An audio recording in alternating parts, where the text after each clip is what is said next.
What is radiant energy?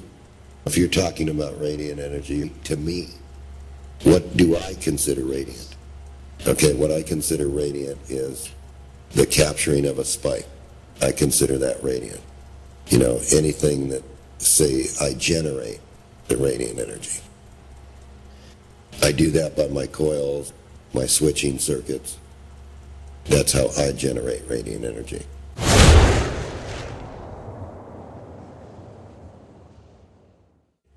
In other words, what I'm saying is that I'm only concerned with a sharp transient in the spike as far as the radiant goes.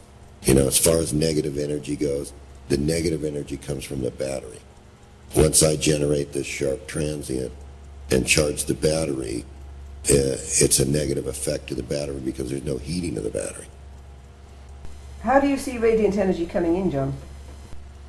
It seems to be like an ocean wave or a gravitational wave. You know, it seems to ride in on some form of gravity wave where it's up and down and up and down and up and down. Sometimes it comes in stronger and sometimes it comes in a lot lighter. Well, it does change. You know, this wave does change during, say, a full moon. Some of these motors have been known during a full moon to speed up just a little bit. You know, they actually go a little bit faster at night and a little bit slower during the day.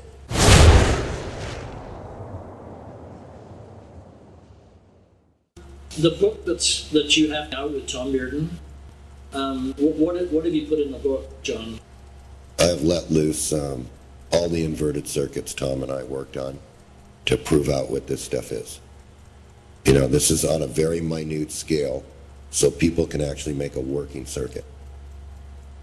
So Tom and I were happy to let that go into the public domain because we want people to work on this. You know, so they have no excuses anymore.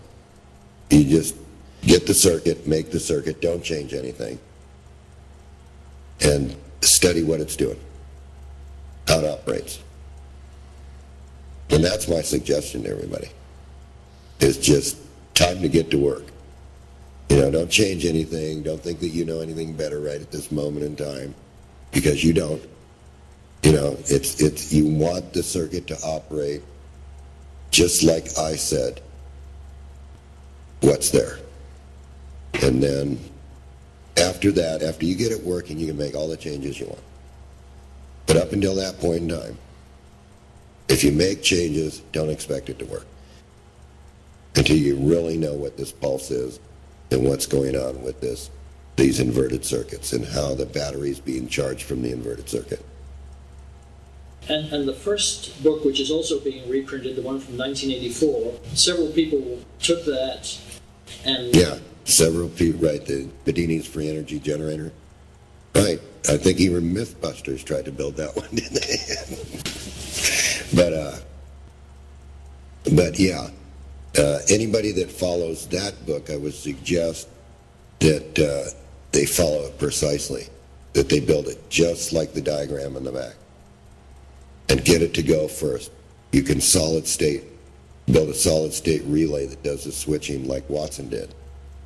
But just expect that if you start running stuff with this, you'll probably disappear too. This is regauging. Right. This is regauging itself. So the zero is in the center.